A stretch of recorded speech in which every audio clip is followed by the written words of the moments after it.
I've got some good news for owners of Hakko 808, the soldering pump with bed heater, nozzle with the heater, and this is the original Hakko.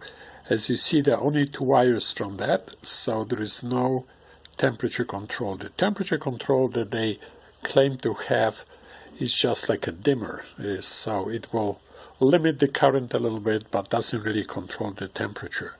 Now what you can do is get a replacement element, heating element. This is 80 watts, 110 volts, and these are about 20 bucks from China on eBay and such.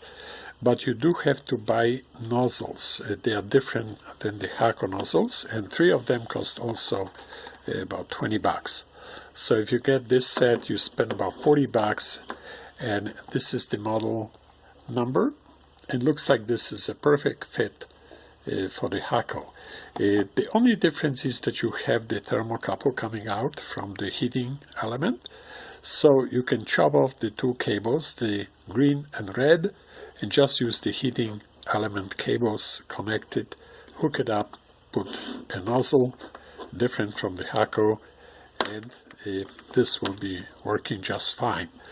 When it comes to the size, they look almost identical, and the only difference is that this has this grounding terminal, which you don't need, you can chop it off, and also you have the slightly longer tube that goes to the solder chamber, but it doesn't interfere with anything. You can just leave it as is, you don't need to cut it down.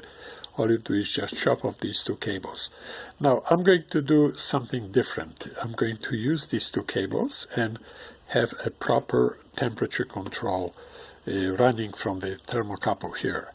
So I'm going to retrofit this whole thing, bypass the circuitry that's already inside the handle, change the cable to 6 core, and this will be my next video.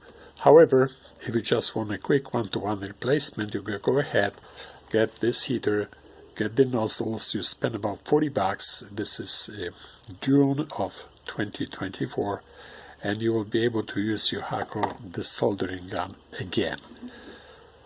Thank you for watching. Give it a thumbs up.